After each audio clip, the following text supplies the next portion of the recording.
علی حسینی خامنئی ایک ایرانی عالم دین اور سیاستدان تھے جو 1989 سے لے کر 2026 میں ریاستہائے متحدہ اور اسرائیلی افواج کے ہاتھوں اپنی شہادت تک ایران کے سپریم لیڈر کے طور پر خدمات انجام دیتے رہے۔ خامنئی اس سے قبل 1981 سے 1989 تک ایران کے صدر بھی رہے۔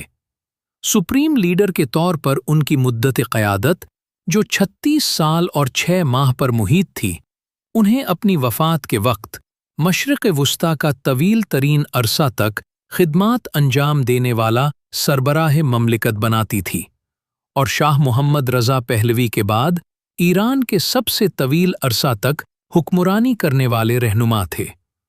انہوں نے اپنے آبائی شہر مشہد میں ایک حوزہ علمیہ میں تعلیم حاصل کی اور بعد ازاں 1958 میں قم منتقل ہو گئے، جہاں انہوں نے روح اللہ خمینی کے دروس میں شرکت کی۔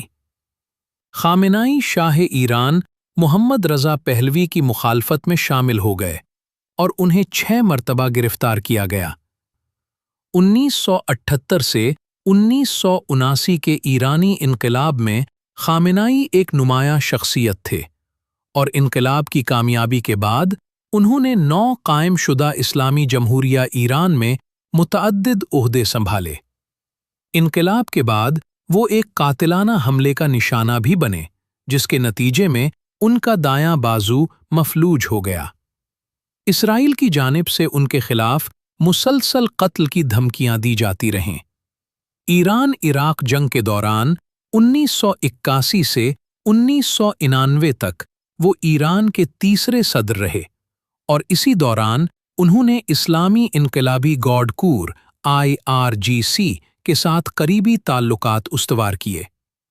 1989 میں خمینی کی وفات کے بعد مجلس خبرگان رہبری نے انہیں سپریم لیڈر منتخب کیا۔ وہ آیت اللہ کے لقب سے بھی معروف تھے اور دنیا کے نمایاں شیعہ مراجع میں شمار کیے جاتے تھے۔ عملی سوچ رکھنے والے سخت گیر رہنما کے طور پر پہچانے جانے والے خامنئی نے بائیں بازو کے دھڑوں، معتدل علماء اور سیاسی مخالفین کو پس منظر میں دھکیل دیا۔ اگرچہ جب حکومت کے استحکام یا جواز کو خطرہ لاحق ہوتا تو وہ بعض اوقات پابندیاں نرم بھی کر دیتے تھے۔ ان کی قیادت ریاستی عسکریت پسندی کے پھیلاؤ اور دفتر سپریم لیڈر میں اختیارات کے ارتکاز سے منسلک رہی۔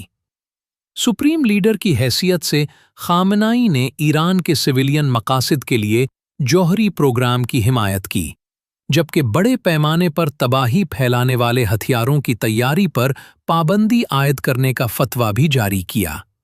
انہوں نے سرکاری صنعتوں کی نجکاری کی حمایت کی اور تیل و گیس کے ذخائر کی بدولت ایران کو ایک توانائی کی سپر پاور میں تبدیل کیا۔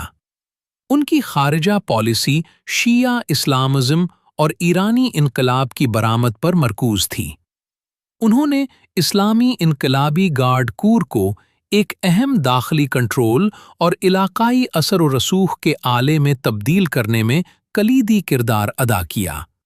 ان کی قیادت میں ایران نے شام کی خانہ جنگی، عراق کی جنگ، یمن کی خانہ جنگی، غزہ کی جنگ اور روس یوکرین جنگ میں روس کی حمایت سمیت محور مزاحمت اتحاد کی پشت پناہی کی۔ اسرائیل اور صہیونیت کے سخت ناقد کے طور پر خامنئی نے اسرائیل فلسطین تنازع میں فلسطینیوں کی حمایت کی۔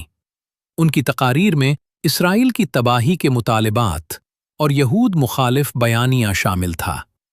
ان کے دور میں ایران اسرائیل اور سعودی عرب کے ساتھ پراکسی جنگوں میں ملوث رہا۔ 2025 اور 2026 میں اسرائیل اور امریکہ کے ساتھ کشیدگی 12 روزہ مسلح تصادم اور جاری حملوں تک جا پہنچی۔